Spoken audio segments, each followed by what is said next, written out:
Okay, no matter who you are, where you are, or what you do, if you use a Mac, these are 4 things you have to do. Number 1, iCloud. You need this for file synchronization across your devices. You save a file on your Mac, and it's going to make it available on your iPad and your iPhone. The cool thing is, you save a large file on your Mac, it's going to share placeholders on your iPad and your iPhone until you tap on them on either one of those devices, and then it will download that file there for you to use. You can make your changes, whatever you want to do, and hit save, and it will save that up to iCloud, and it will send those changes down to your other devices, your Mac and your iPad. This just makes file management and ubiquitous availability a dream come true. And here's a couple of bonuses with iCloud. If you use the Photos app, you can actually optimize your storage across your devices so that when you take a high-resolution photo on your iPhone, it sends that high-resolution original to iCloud. It leaves an optimized version of that file for your iPhone screen. It sends an optimized version for your iPad screen. It sends an optimized version to your Mac for its screen. You still have the full resolution file up in iCloud in case you need to do projects or printing, but it leaves optimized file sizes across your devices. And a second bonus is iPad and iPhone backups. When you leave your device plugged in overnight and charging, it will also take that time to send backups to iCloud from your iPad, from your iPhone, so that if anything ever happens to it, if it disappears, you have to buy a new device, or just for some reason you need to log out and log back in, you have a fresh backup from the night before to get you through that process as easily and as pain-free as possible. And okay, iCloud is a subscription service, but it's actually affordable. 50 gigabytes for $1, 200 gigabytes that can be shared among family members for $3 a month, and you've also got a 2 terabyte plan for $10 a month. We're walking around with phones that cost anywhere from $800 to $1,200 or more dollars. We're walking around with laptops that start at $1,000 and go up from there. So coughing up another few bucks a month to get the convenience of files across all of those devices is almost a no-brainer. The second thing you have to have is a remote backup. File synchronization is convenient, but it is not backup. A backup will save you in this situation. You're working on a manuscript. And you close out one day, you come back the following day, and you realize you just accidentally deleted an entire section of that file. Time for panic, right? No, not with a backup. You go find the previous day's backup, or maybe the one before that, and you see that there's the version of the file that still has that section in it. And then you pick up from there. So it saved you. That is the power of having a good backup. Now you can have a local backup, which would be the Time Machine. You can get a relatively inexpensive external hard drive connected to your Mac, walk through the Time Machine setup, and you're good to go. But a remote backup is going to help you in the instances where something truly catastrophic occurs. For instance, if your home burns down.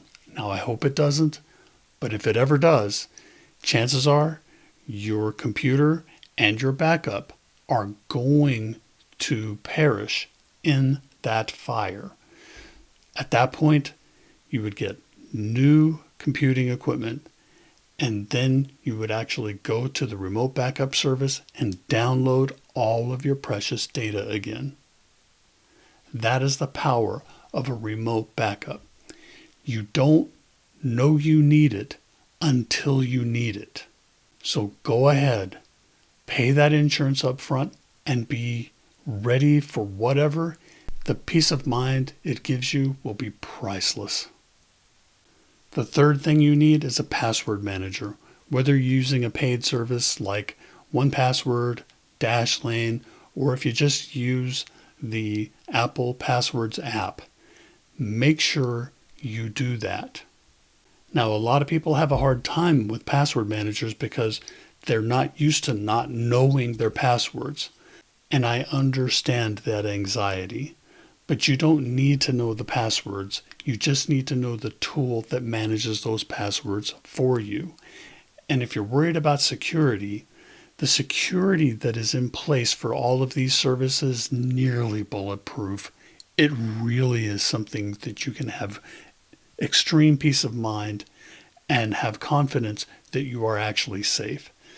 The level of multi-factor authentication and the layered approach to encryption really makes these systems trustworthy. What you do is just install the app, begin importing all of your passwords, user IDs into that system, and most of these services will also help you store information like driver's licenses, passports, other things like that. Any sort of important document you could actually put in there with great confidence that it's safe. And then you can have it available on your phone, your iPad, your Mac. And you can also set up among family members and share your logins with them and share those documents with them. When you visit a website, you'll go to the sign-in page. You'll be presented with the ability to log in with a drop-down right near the login fields. You'll click them. It will enter the information, automatically sign you in, and you're as good as gold. One last thing I want to mention about the password services.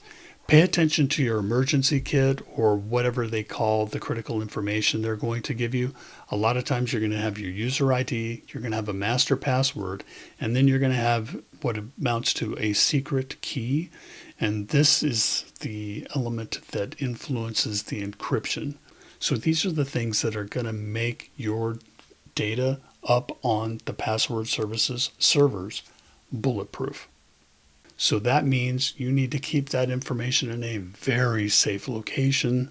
So I strongly suggest if you have a safe, put that paper in there and maybe even put it in a plastic bag, because a lot of time fireproof safes aren't waterproof and firefighters use water to put out fires. And number 4, turn on Find My. Go ahead, find your Find My app, visit the Devices tab, and make sure all of your devices are showing up there.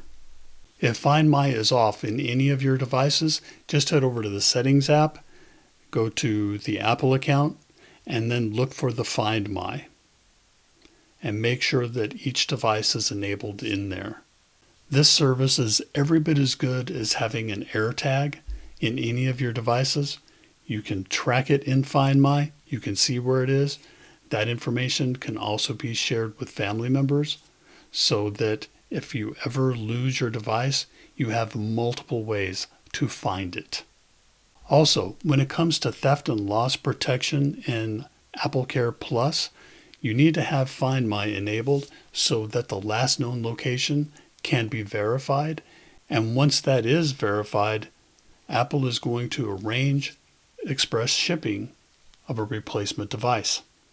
Well, I hope this helps you live a more secure and convenient lifestyle in the future. If this did help you, think about hitting the like button. If you like content like this, go ahead and click subscribe.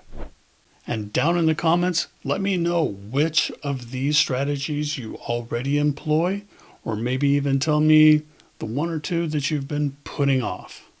And until next time, have fun, stay safe, and keep learning.